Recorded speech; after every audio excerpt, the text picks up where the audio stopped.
Attorney Maria Leonor Herona Robredo. Good morning, VP! Morning, Maybelline. Nice to see you again. Opo, nako. Tuwang-tuwa po ako nung nalaman ko na kayo ay aking kakapanayamin ngayon at sa totoo lang po, nininervyos po ako. Pero VP, curious po kaming malaman lahat kung paano at saan po kayo nagkakilala ni Sec Jess. Actually, Maybelline, yung pagkakilala namin dahil sa EDSA. Dahil sa People Power Revolution. Kasi before EDSA, si Jess ay isang junior executive sa San Miguel Corporation. Opo. Hindi pa kami magkakilala, pareho kami naganaga. Ako naman, graduating ako, nung 1986 ito, graduating ako from the School of Economics ng UP. Pero ito, Maybelline, parang because of EDSA, nabago yung mga buhay namin. Halimbawa si Jess, yung tinitingnan niya na buhay niya talaga, corporate. Ako naman, yung tinitingnan kong buhay right after graduating from UP, diretso ako ng law school. Pero nag-EDSA. And yung years leading to EDSA, pareho kami, separately, pero pareho kami very active sa protests against the dictatorship. So, yung nangyari sa akin, after graduating from college, gusto ko magtrabaho sa gobyerno. So, nagpaalam ako sa tatay ko kasi yung tatay ko talaga yung nagsabi mag-aabogado ako. Sabi ko, pwede bang magtrabaho ako sa gobyerno? Akala ko hindi ako papayagan.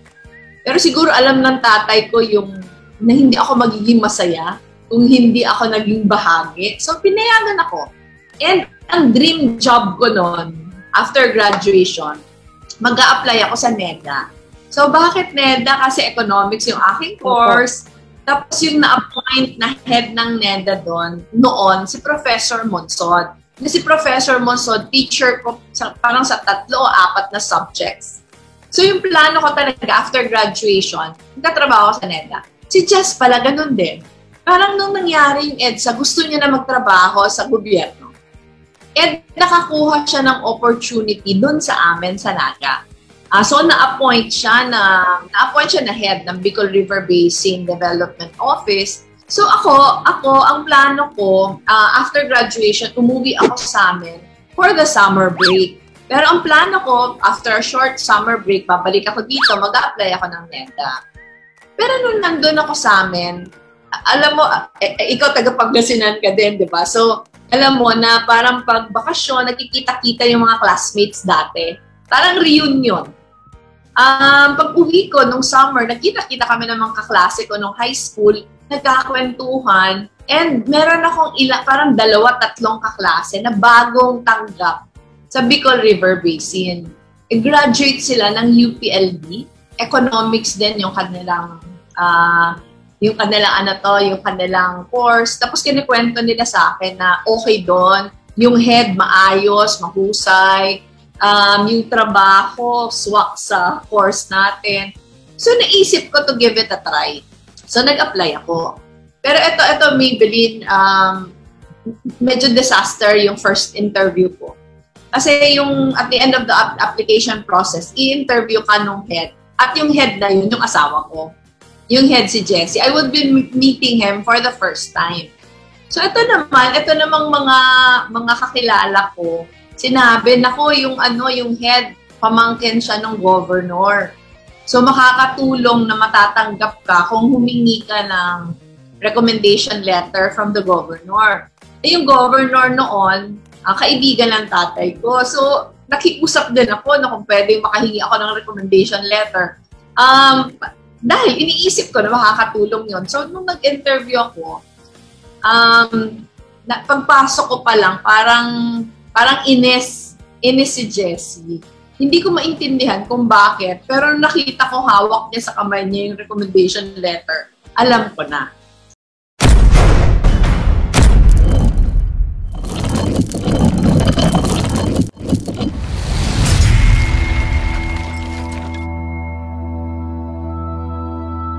Alam ko na disaster. Tapos yung tinatanong niya sa akin, ano to? So, hindi ko maintindihan nung una.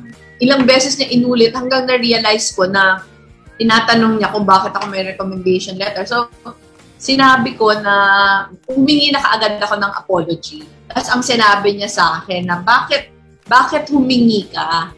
Na alam mo ba na hindi ito kailangan para matanggap ka sa opisina. Matatanggap ka base sa qualifications mo. And siguro nakita niya kasi na yung essay ko, na-inspire ako because of EDSA. So sinabihan niya ako na hindi mo ba nare-realize na ang ganitong gawe, ang ganitong kalakaran, ayun yung nilabanan natin sa EDSA. So, syempre, tama siya. And I thought hindi ako matatanggap. Until nung nagpaplano na ako umalis, biglang na-callback ako. Nung na-callback ako, pumunta ulit ako kay Jess and sinabi niya na yung posisyon na ina-applyan mo, kasi economic researcher yung posisyon, filled up na yon. Pero may isang posisyon under my office, under sa office niya, pero ito kasi magre-require ng writing skills. So, interesado daw ba ako? Sabi ko, yes. So, pinasulat niya ako ng essay right then and there. And ang sinulat kong essay about the role of Cory Aquino in the EDSA revolution. So, yun, nalaman ko much later na because of that essay, parang na-impress siya.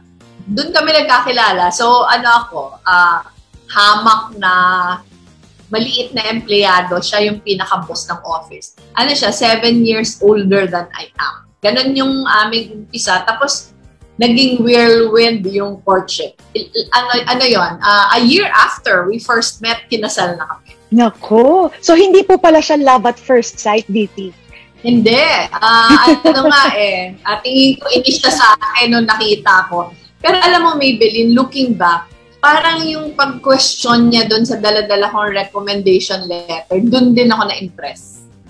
Parang doon ako na-impress na yung parang pagtingin ko sa gobyerno, yun yung kalakaran iba, pero here was one person na ayaw sundin yung mga dating gawe. So siguro for me, yun din yung una na-impress ako. Siya naman, sinasabi niya na na-impress siya nung nabasa niya yung sinulat kong essay.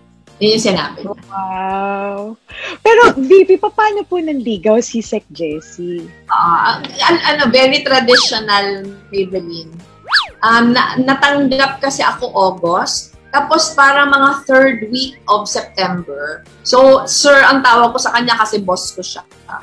Mga 3rd week of September, tumawag siya sa landline, sa bahay namin. Tumawag siya. Ang tinanong niya sa akin, ako nandyan yung parents ko. So ako syempre nagugulat ako, bakit parents ko hinahanap? So sinabi ko, nandito sir, bakit po? Tapos sabi niya, gusto niya daw akong ipaalam. Gusto niya daw akong ipaalam kasi magkakaroon ng, parang yung UP Concert Chorus, pupunta sa amin, merong fundraising na concert for a church. Yung Peña Francia Shrine, nire-renovate siya before. So, merong fundraising concert inside the church. Tapos, naisip niya daw na imbitahin ako kasi fresh grad ako from UP, diba? Fresh grad ako from UP. Tingin niya daw, it would be interesting for me. Pero, ipapaalam niya muna sa magulang ko. So, sabi ko, andon. Nagpaalam siya kung pwede niya ako ipaalam. Siyempre, boss mo, hindi ka kaagad, parang hindi ka makareact kaagad. So, pumunta siya, pinaalam niya ako. Tapos, siguro yung concert, mga a week away. So, pumunta kami sa concert. Pero after nung concert, parang araw-araw na siya nagbibisita sa bahay. Sa office, parang kami, walang familiarity sa opisina, pero sa bahay, binibisita niya ako. And gabi-gabi. Halos gabi-gabi nagbibisita. Pero very traditional. In the sense na sa bahay pumupunta, bumibisita na maayos. Tapos, hindi ko alam, Maybelline, kung nagkaroon ka ng chance na makasama yung asawa ko. Pero very casual yun eh. Lagi nakachinelas. Pero hindi ko pa yun alam before. Kasi pag nagbibisita siya sa akin, nakasapatos, naka-slacks, naka-long sleeves. So, akala ko ganun siya. Siyempre sa office, nakikita mo, naka-uniform. So, very formal. Ano siya, talagang parang yung sinuyo yung magulang ko. Pero, very short. Kasi yung una kami lumabas September, yung magda-December na, wedding na yung pinag-uusapan. Parang sinasabi niya, gusto niyang pupunta before Christmas sa amin. Kasama na yung magulang niya. Kasi mamamanhikan. So, ako naman, sabi ko, sandali, sasabihin ko muna yung parents ko. Sinabihan ko yung nanay ko. Sabi ng nanay ko, sabihan ko muna yung tatay mo kasi baka mabigla. Nung sinabihan ng mom ko yung daddy ko, hindi pumayag. Hindi pumayag kasi ang sabi, hindi against siya kay Jess kasi gusto niya si Jess. Pero sabi niya, ang bilis. Nagkakakilala pa lang daw kami. So sinabi ko kay Jess na huwag ka munang pumunta kasi ayaw ng dad ko. So sabi niya, okay. Okay, pero sinabi niya, kasi ano yun 1986 yun. The following year, 1987, May 1987, magkakaroon ng congressional elections. Ito yung first congressional elections under Cory. So, ang sinasabi niya, basta after the elections, pupunta ko, kahit ayaw niya, pupunta ko, kasama ko na yung magulang ko. So, wala na nagawa yung daddy ko. Wala na nagawa yung daddy ko, namanhika na sila. Tapos naalala ko ang sinabi sa kanya ng daddy ko, hindi pa pwede mag-asawa yung anak ko. Nicely naman. Pero ang sinabi ng daddy ko na mag-aabogado pa kasi yan. Kasi sabi nung asawa ko sa kanya, judge yung asawa, ay yung daddy ko as judge. So ang tawag ni Jess kay daddy, judge. Sabi niya, judge, ipapromise ko po na kahit mag-asawa na kami, sisiguraduhin po mag-aabogado pa din yung anak niyo. So, yung after the pamamanhikan, yung una niyang ginawa, in-enroll ako sa law school. So, nung year na yun, ano lang ako nun, Maybelline, 22. Nag-meet kami, 21 ako, kinasal kami, 22 ako. 23, meron na ako anak. Yun yung naging buhay namin. Siguro, less than a year after we got married, tumakbo na yung asawa ko. Tumakbo yung asawa ko, mayor. So, ang naalala ko, ang election noong January of 1988. So, yun yung first term niya. Tumakbo siyang mayor. So, yung mga anak ko, nabuhay sila na politiko na yung tatay. So, ganun yung naging buhay namin. Parang all throughout, politiko siya. Kasi naging politiko siya, nag-mayor siya sa Naga 6 terms. Yung first 3 terms niya was 10 years. Kasi yung first term was 4 years. Nag-a-adjust pa nun yung gobyerno yung first term niya 4 years, tapos 3-3, tapos nagpahinga. Yun yung nag-aral siya, pumunta siya ng Harvard. Nagpahinga siya ng 1 term. Tapos bumalik ulit siya ng 2001, natapos 2010. Pero yung kabutihan kasi Maybelline sa asawa ko, naalala ko when he was planning to run, sinabi kong hihiwalayan ko siya. Kasi ayoko talaga. So, umupo kami, pinag-usapan namin, ang tinatanong niya sa akin, bakit ayaw mo? So, ang sabi ko, nakikita ko kasi yung mga anak na mga politiko para hindi maayos. So, sabi niya, nasa atin naman yan. Siguraduhin natin na pag nagkaroon na tayo ng mga anak, sisiguraduhin natin na maayos sila. So, kami, very conscious yung effort na bigyan ng mas normal na environment yung mga bata. Halimbawa, sa amin, hindi ko alam sa Pangasinan, Maybelline kung gano'n, pero sa amin kasi at that time, sanay ang tao na tumatambay sa bahay ng mayor. So, yung bahay ng mayor, sanay na maraming tao, na yung wife nag-entertain 24 hours, na meron na talagang designated cook na all day long nagluluto lang kasi parating ang daming tao. So, yun yung una naming siniguro na hindi kami ganon.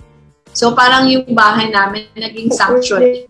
Hindi ko alam, Maybelline ko nakabisita ka na sa bahay namin sa Naga. Pero apartment kami.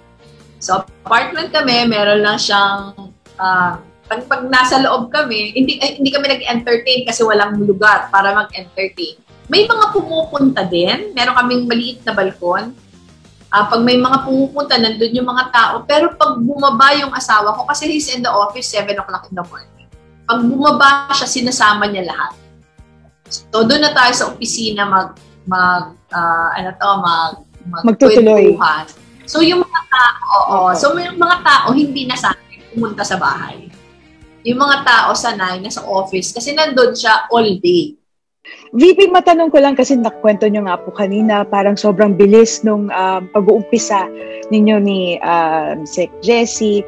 Magka-ligaw, 1 year later, you got married to him right away. So, tanong ko lang po, nung naging kayo po, alam nyo na po ba agad na siya na yung the one for you?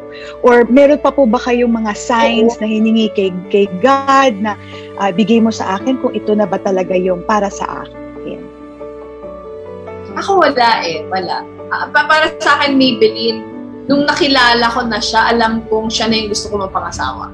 Kaya kahit never kong imagine na mag-aasawa ko maaga. At naalala ko dati kasi yung mom ko got married at the age of 27. So para sa akin, yun yung ideal age. Yes. So before I met him, parang nung sinasabi na mag-aasawa ako at the age of 27. Pero nung nakilala ko na siya, naalala ko, the first time na sinabi niya na mag-asawa na tayo, parang para sa akin, sobrang sure ako. Sobrang sure ako na ito na yung taong gusto ko mapangasawa. Parang walang pag-aalinlangan, wala akong pagdasal na bigyan mo ako ng sign kung siya na talaga, wala. Parang deep in my heart, alam ko na ito yung gusto ko makasama. Mga matatagal ng mag-asawa, para daw mapanatili na masaya at saka maayos yung marriage ninyo, dapat daw po hindi mawawala yung kilig factor sa pagsasama.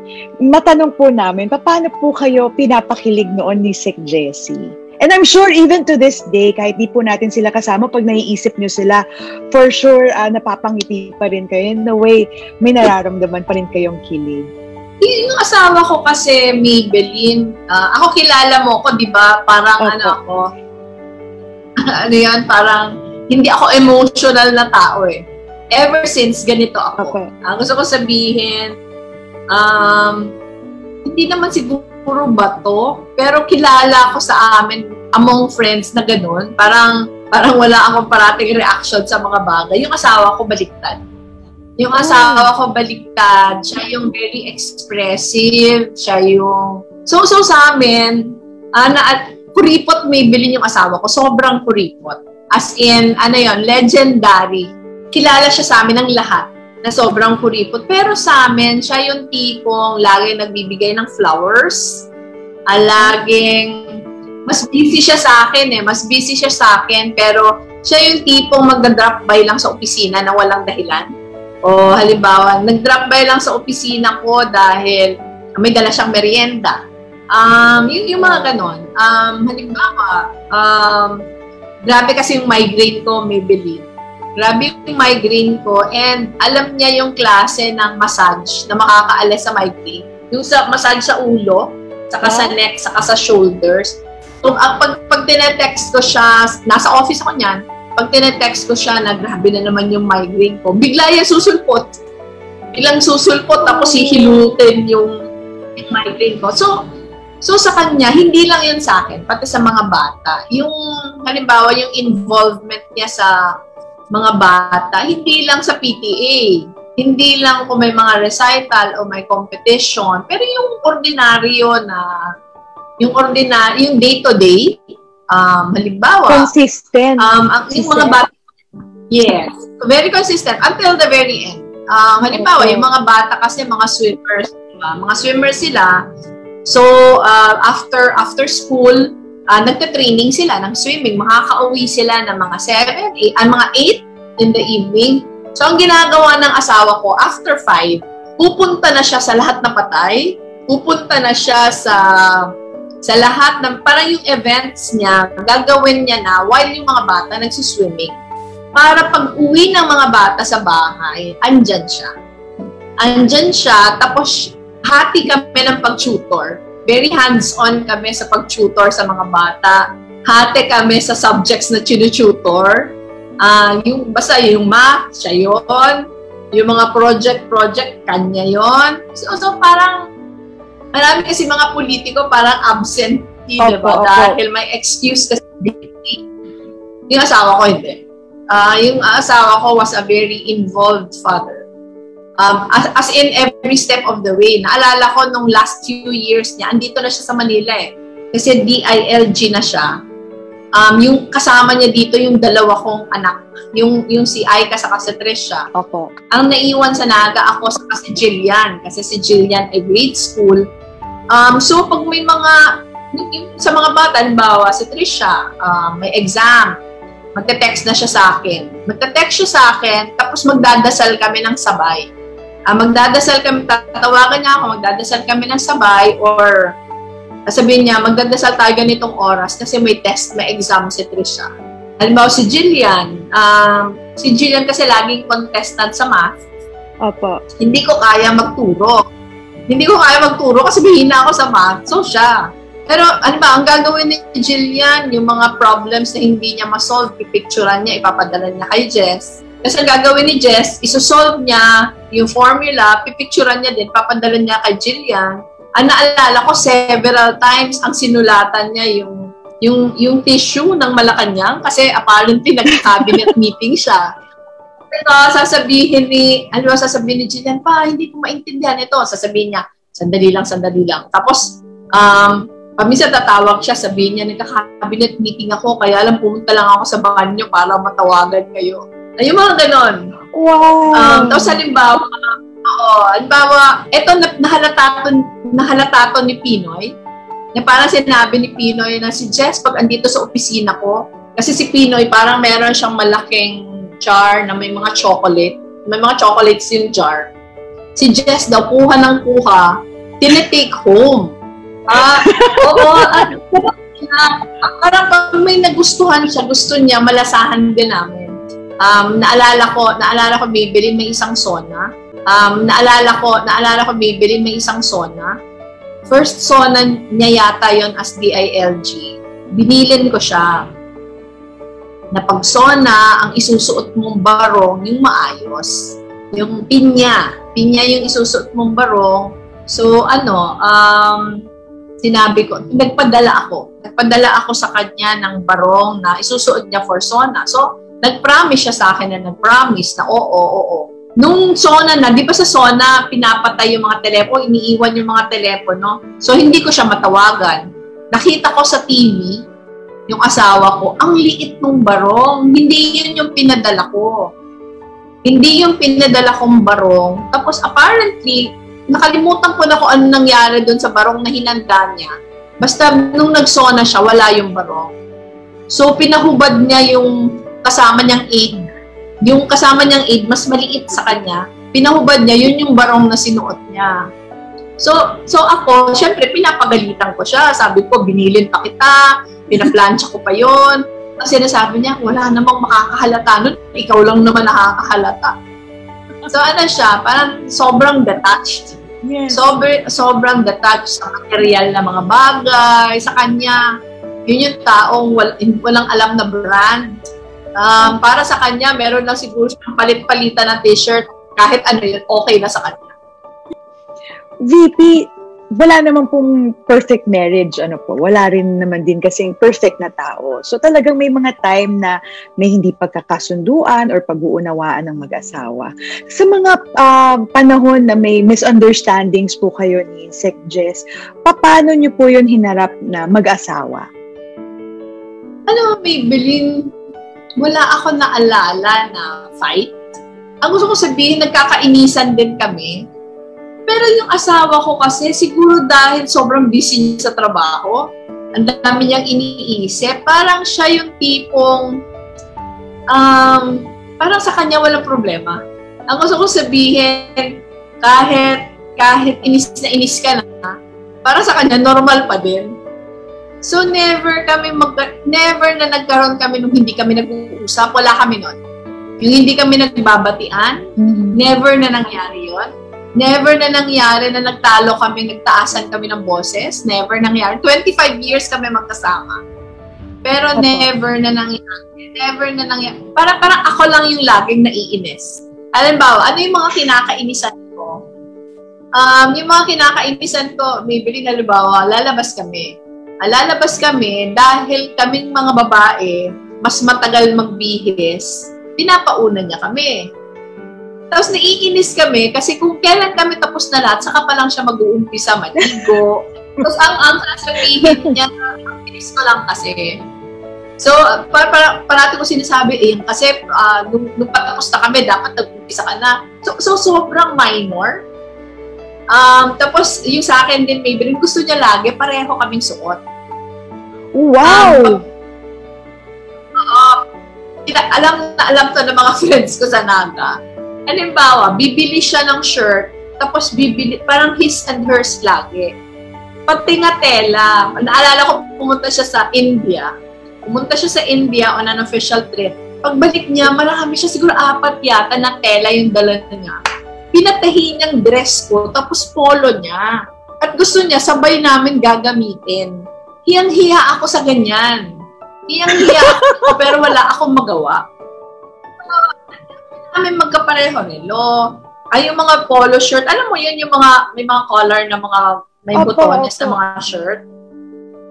Namin pareho. Kasi siya yung bumibili. Tapos, halimbawa, magsisimba, syempre, nauuna ako magbihis. So, halimbawa, sabihin natin, may nilabas na siyang isusuot niya. Pero hindi niya pa sinusuot kasi hindi pa siya naliligo. Ako, nakabihis na. Tapos pag nakita niya, naka-green ako, ay, papalitan ko para pareho tayo. So ako, nahihiya ako na nasa, nasa public place, tapos pareho kami. Pero siya, parang tuwang-tuwa siya noon. Actually, nakakatuwa nga po, Vicky, kasi usually mga babae po ang may gusto ng ganyan, di ba po? Especially pag mag-boyfriend girlfriend, hindi mga babae ang bumibili ng terno. Nakakahiya pa nito, Maybelline, kasi yung mga binili kong tela binili niya ng tela sa India, medyo wild yung prints. Ako naalala ko pa ngayon Ito silk, yung dalawa cotton, pero pareho yung batik yung prints. Opo. Naalala ko yung parang sobrang tingkad na red na may black na prints. May mga pictures kami niyan Tapos yung isa naman, basta mahilig kasi siya sa medyo wild yung itsura. Tapos pinatahi niya sa akin na dress. Tapos yung sa kanya, yung polo. So, sobrang tingkad. Tapos pag may event, gusto niya, sabay namin isusuot.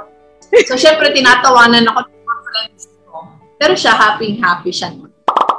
VP, sa punto pong ito, magano po tayo ha? Magtatanong po ako sa inyo, tapos mabilis ang sagot po ito. Yung hindi na po kayo mag-iisip talaga. The first thing that comes to your mind, yun po yung sasagot po nila. Okay, let's start. This should be fun, VP. Paboritong ulam ni Pogi? Barbecue. Alam niyong gutom na si Pogi kapag? Kapag kinukulit niya na kami. Bagay na kinatatakutan ni Pogi? Pag may sakit yung isa sa akin. May sakit ako o mga anak. Yun yung, praning siya nun. Anong mannerism ni Pogi? Hinakagat niya yung daliri niya pag galit siya. Usually, sa work na ito ginagawa, magkwento sa work na pag hindi pa masyadong galit, daliri pa yung kinakagat. Parang pinipigil niya yung sarili niya makasabi ng hindi maganda. Pag galit na siya, ito na daw yung kinakagat. Wow! Yung arm niya na. Paboritong kulay? Red. Dream destination niyo po sana? Nagawa namin Yung dream destination namin, nagawa namin a month before he died. When we were celebrating our 20th anniversary, pumunta kami ng Italy. Wow! Actually, Paris. Yun yung matagal namin pinaghandaan. Wow! Oh, that's nice. Favorite song, VP? Yung My Love Will See You Through. Hindi ko alam kung favorite song niya, pero favorite karaoke song niya yun. Oh, so singer pala si Sek. Oo, mahilig siya. Mahilig siyang kumanta. Wow. Paborito pong pelikula? Lahat yung mga Godfather series. Term of endearment po sa inyo ni Pogi? Mama tawag niya sa akin. Paboritong sport? Basketball. Naglalaro talaga siya. Paboritong suot ni Sec Jess? Round collar shirt, shorts na maluwag, saka tsinelas. Aso o pusa? Kay Jess? Aso siguro. Kung time machine po kayo, may time machine po tayo, anong yugto ng buhay ninyo ang inyong babalikan? O siguro yung last few years. Yung last few years with Jess. Yun siguro. Kung inumin si Sec Jess, ano po siya? Ako po classic. O classic kasi una yun yung paborito niya. Hindi, may konting anecdote lang ako doon kasi mahilig kami pareho before sa Coke. Pero ako, nag-stop na ako uminom kasi grabe yung acid reflux ko. So, hindi na ako bumibili ng Coke. Tapos yun yung reklamo niya sa akin. Yun yung reklamo niya kung bakit hindi na ako bumibili ng Coke. VP, kung kasama po natin ngayon si Sec Jessie, ano pong mensahe niyo sa kanila?